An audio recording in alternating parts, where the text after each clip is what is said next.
എല്ലാ പ്രിയപ്പെട്ട കൂട്ടുകാർക്കും സ്മിതുസ് വേൾഡിൻ്റെ പുതിയ വീഡിയോയിലേക്ക് സ്വാഗതം. കാലങ്ങൾ ഓരോന്ന് കഴിഞ്ഞു പോകുന്നുണ്ടല്ലേ. നമ്മൾ പുതിയ പുതിയ ലക്ഷ്യങ്ങളിലേക്കും പുതിയ പുതിയ നേട്ടങ്ങളിലേക്കും ഒക്കെ എത്തിച്ചേരുമ്പോഴും നമ്മൾ മറക്കാതിരിക്കേണ്ട ഒരു കാര്യമുണ്ട് കേട്ടോ. നമ്മൾ കടന്നു വന്ന സാഹചര്യവും നമ്മുടെ കൂടെ നിന്നവരുമായിട്ടുള്ള കുറച്ച് ആൾക്കാർ കാണും.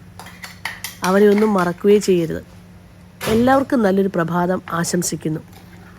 ഇത് നമുക്ക് നല്ലൊരു ചിക്കൻ കറി തയ്യാറാക്കി എടുക്കാം കേട്ടോ. അതിനായിട്ട് 1.5 കിലോ ചിക്കൻ ഞാൻ കഴുകി വൃത്തിയാക്കി മാറ്റി വെച്ചിട്ടുണ്ട്. ഇനി അടുപ്പത്തേക്ക് ഏതെങ്കിലും ഒരു പാത്രം വെച്ച് കൊടുക്കുക. ഞാനിപ്പോൾ മൺചട്ടിയാണ് എടുത്തിരിക്കുന്നത്. ഇതിലേക്ക് 1.5 കപ്പ് തേങ്ങ ചിരകിയത് ഞാൻ ചേർത്ത് കൊടുത്തു. മൺചട്ടി ആയതുകൊണ്ട് തന്നെ തീരെ കുറച്ച് വെച്ച് വേണം ഈ തേങ്ങയൊക്കെ ചേർത്ത് കൊടുക്കാൻ.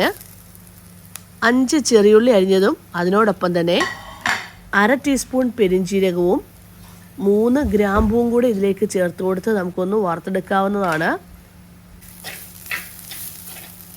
ഇതിൻ്റെ കളറ് ചെറുതായിട്ടൊന്ന് മാറി വരുന്ന സമയത്ത് നമുക്കിതിലേക്ക് 1 തണ്ട് കറിവേപ്പിലയും കൂടെ ചേർത്ത് കൊടുക്കാം. അതിനോടൊപ്പം തന്നെ ഞാൻ 1 ടീസ്പൂൺ വെളിച്ചെണ്ണയും കൂടെ ചേർത്ത് കൊടുക്കുന്നുണ്ട്. വെളിച്ചെണ്ണ വേണമെങ്കിൽ മാത്രം ചേർത്ത് കൊടുത്താൽ മതി, ഇല്ലെങ്കിൽ ആ ഒരു സ്റ്റെപ്പ് ഒഴിവാക്കാവുന്നതാണ്. ഇനി ഇത് നമുക്ക് നന്നായിട്ട് വറുത്തെടുക്കാം. നമ്മൾ തീയലിനൊക്കെ വറുത്തെടുക്കത്തില്ലേ, ആ രീതിയിൽ തന്നെ ഒന്ന് തേങ്ങ വറുത്തെടുക്കാവുന്നതാണ്.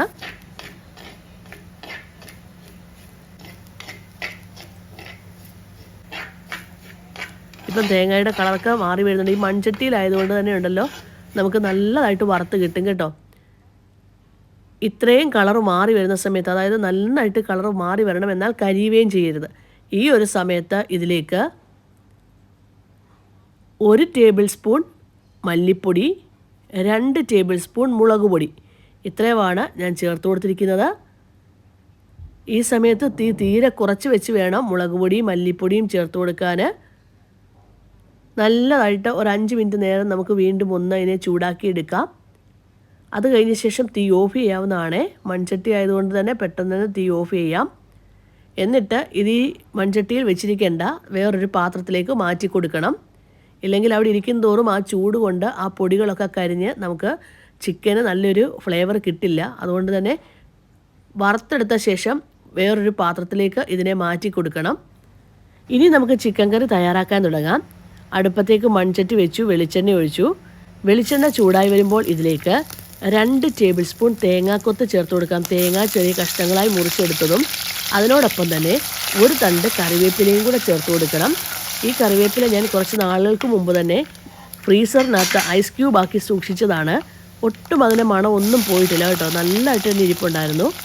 ഇപ്പം തേങ്ങയുടെ ഒക്കെ കളറ് ചെറുതായി മാറി വരുന്ന സമയത്ത് 20 ചെറിയ ഉള്ളി അരിഞ്ഞതും 1 സവാള കനം കുറച്ചരിഞ്ഞതും കൂടാണ് ചേർത്ത് കൊടുത്തിരിക്കുന്നത്. ഇനി ചെറിയ ഉള്ളി ഇല്ലെങ്കിൽ 2 സവാള ചേർത്ത് കൊടുക്കുക. എന്നിട്ട് നമുക്ക് നന്നായിട്ടൊന്ന് വഴറ്റിയെടുക്കണം. ഈ സവാളയൊക്കെ വാടി വരുന്ന സമയം കൊണ്ട് നമ്മൾ നേരത്തെ വറുത്ത് വെച്ചിരിക്കുന്ന തേങ്ങയുണ്ടല്ലോ, അത് നമുക്കൊന്ന് അരച്ചെടുക്കാം. ഞാനിപ്പോൾ മിക്സിയുടെ ജാറിലേക്ക് ആ തേങ്ങയെല്ലാം ഇട്ട് കൊടുത്തിട്ടുണ്ട്. ആദ്യം നമുക്ക് പക്ഷേ വെള്ളം ഒഴിച്ച് അരയ്ക്കരുത്. ആദ്യം ഇതിനെ ഒന്ന് നന്നായിട്ട് പൊടിച്ചെടുക്കുക. പൊടിച്ചെടുത്ത ശേഷം മാത്രമേ അരച്ചെടുക്കാവൂ. ഞാൻ ആദ്യം ഇതിനെ ഒന്ന് പൊടിച്ചെടുത്ത് കാണിക്കാം. കണ്ടോ, നന്നായിട്ട് ഞാൻ പൊടിച്ചെടുത്തിട്ടുണ്ട് കേട്ടോ. ഇനി കുറച്ച് വെള്ളം മാത്രം ചേർത്ത്, അരയാൻ ആവശ്യമായിട്ടുള്ള വെള്ളം മാത്രം ചേർത്ത് നമുക്ക് അരച്ചെടുക്കാം. ഈ ഒരു രീതിയിൽ തന്നെ ഇതിനെ അരച്ചെടുക്കുക. നല്ല മയത്തിൽ അധികം വെള്ളം ചേർക്കാതെ അരച്ചെടുക്കുക. ഈ ഒരു സമയം കൊണ്ട് നമുക്ക് സവാളയെല്ലാം വാടി വന്നിട്ടുണ്ട്. ഇതിലേക്ക് നമുക്ക് ഇഞ്ചി വെളുത്തുള്ളി പേസ്റ്റ് ചേർത്ത് കൊടുക്കാം. അതായത് ഒരു 5-6 അല്ലി വെളുത്തുള്ളിയും ഒരു മീഡിയം സൈസായിട്ടുള്ള ഇഞ്ചിയും കൂടെ അരച്ചതാണ് ചേർത്ത് കൊടുത്തിരിക്കുന്നത്. ഇഞ്ചി വെളുത്തുള്ളി ചേർത്ത് കഴിഞ്ഞ് കഴിഞ്ഞാൽ നല്ലതായിട്ട് വഴറ്റിയെടുക്കണം. അതിൻ്റെ ആ പച്ചമണം മാറുന്നിടം വരെ വഴറ്റിയെടുക്കണം. എന്നിട്ട് ആവശ്യത്തിന് ഉപ്പും 1/4 ടീസ്പൂൺ മഞ്ഞൾപ്പൊടിയും ചേർത്ത് നന്നായിട്ടൊന്ന് യോജിപ്പിക്കുക. അത് കഴിഞ്ഞ ശേഷം നമ്മൾ കഴുകി വൃത്തിയാക്കി വെച്ചിരിക്കുന്ന ചിക്കൻ ഇതിലേക്ക് ഇട്ട് കൊടുത്ത് ഒന്ന് വഴറ്റിയെടുത്ത ശേഷം മാത്രമേ അടച്ചു വെച്ച് വേവിക്കാവൂ.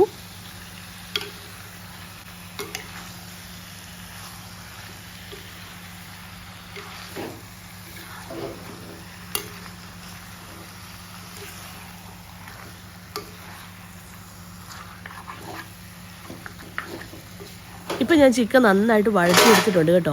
എന്നിട്ട് ഇത് നമുക്ക് അടച്ചു വെച്ച് വേവിക്കാം. ഞാനൊരു ശകലം പോലും വെള്ളം ഇതിനകത്ത് ഉപയോഗിച്ചിട്ടേ ഇല്ല. വെള്ളം അത്യാവശ്യമാണെങ്കിൽ മാത്രമേ ചേർത്ത് കൊടുക്കാവൂ. ഇനിയും വെള്ളം ചേർത്ത് കൊടുക്കുന്നുണ്ടെങ്കിൽ ചെറിയ ചൂടുവെള്ളം മാത്രം ചേർത്ത് കൊടുക്കുക. ചിക്കൻ ഒരു 3/4 വേവായിട്ടുണ്ട്. ഈ സമയത്ത് അരിഞ്ഞു വെച്ചിരിക്കുന്ന ഒരു തക്കാളി, ചെറുതായി അരിഞ്ഞ ഒരു തക്കാളി ചേർത്ത് കൊടുക്കാം. അതിനോടൊപ്പം തന്നെ നമ്മൾ അരച്ചു വെച്ചിരിക്കുന്ന തേങ്ങയും കൂടെ ഇതിലേക്ക് ചേർത്ത് കൊടുത്ത് നന്നായിട്ട് ഒന്നുകൂടെ യോജിപ്പിച്ചെടുക്കുക. എന്നിട്ട് ഞാൻ ഉപയോഗിച്ചിരിക്കുന്ന വെള്ളം എന്ന് പറഞ്ഞാൽ മിക്സിയുടെ ജാറ് കഴുകിയ വെള്ളം മാത്രം, ഒരു 1/4 കപ്പ് വെള്ളം മാത്രമേ ഞാൻ ഉപയോഗിച്ചിട്ടുള്ളൂ കേട്ടോ. എന്നിട്ട് വീണ്ടും നമുക്ക് അടച്ചു വെച്ച് വേവിക്കാവുന്നതാണ്. ഉപ്പുണ്ടോ നോക്കണേ ഒന്നുകൂടെ. ഇപ്പം കറക്റ്റ് ചിക്കൻ നമുക്ക് വെന്ത് കിട്ടിയിട്ടുണ്ട്. എണ്ണ തെളിയുന്നിടം വരെ അതിനെ ഒന്ന് തിളപ്പിച്ചെടുക്കുക. അതിനുശേഷം ഇതിലേക്ക് 1/4 ടീസ്പൂൺ പെരിഞ്ജീരകത്തിൻ്റെ പൊടിയും കൂടെ ചേർത്ത് കൊടുക്കാം. എന്നിട്ട് തീ ഓഫ് ചെയ്യണം. കാരണം ചാറ് ഇത്രയും മാത്രം കുറിയാൽ മതി. ഇതിൽ കൂടുതൽ കുറുകിക്കഴിഞ്ഞാൽ ഒരു ടേസ്റ്റ് ആവത്തില്ല. കറക്റ്റ് പരുവത്തിന് ഇപ്പം കിട്ടിയേക്കുന്നത് ഇത്രയും മാത്രം മതി. തീ ഓഫ് ചെയ്ത് മാറ്റി വയ്ക്കാവുന്നതാണ്. ഇനിയും അടുപ്പത്തേക്ക് ഞാൻ വേറൊരു പാത്രം വെച്ചു. ഇതിൽ കുറച്ച് വെളിച്ചെണ്ണ ഒഴിച്ചു കൊടുത്തിട്ടുണ്ട്. വെളിച്ചെണ്ണ ചൂടായി വരുമ്പോൾ 4 കൊച്ചുള്ളി അരിഞ്ഞതും ഒരു ചെറിയ കഷ്ണം ഇഞ്ചി അരിഞ്ഞതും 2-3 വറ്റൽ മുളകും കൂടെ ചേർത്ത് കൊടുക്കാം. കറിവേപ്പില വേണമെങ്കിൽ നമുക്ക് ചേർത്ത് കൊടുക്കാം കേട്ടോ. എന്നിട്ട് ഉള്ളി ഒന്ന് ഫ്രൈ ആയി എടുക്കുക, വറുത്തെടുക്കണം. അത് കഴിഞ്ഞ ശേഷം ഒരു 1/4 ടീസ്പൂൺ മാത്രം മുളക് പൊടി ഇതിലേക്ക് ചേർത്ത് കൊടുത്ത് തീ ഓഫ് ചെയ്യാവുന്നതാണ്. നേരെ നമുക്ക് കറിയിലേക്ക് ഒഴിച്ചു കൊടുക്കാം. ശരിക്കും പറഞ്ഞാൽ വളരെ ടേസ്റ്റി ആയിട്ടുള്ളൊരു ചിക്കൻ കറി കേട്ടോ. ഈ രീതിയിൽ ഒന്ന് ട്രൈ ചെയ്ത് നോക്കിയോളൂ. ഇഷ്ടമാകുകയാണെങ്കിൽ ഒന്ന് ലൈക്ക് ചെയ്യാനും ഷെയർ ചെയ്യാനും സബ്സ്ക്രൈബ് ചെയ്യാനും കമൻറ്റ് ബോക്സിൽ കമൻറ്റ് ചെയ്യാനും മറന്നു പോകല്ലേ. Thank you for watching.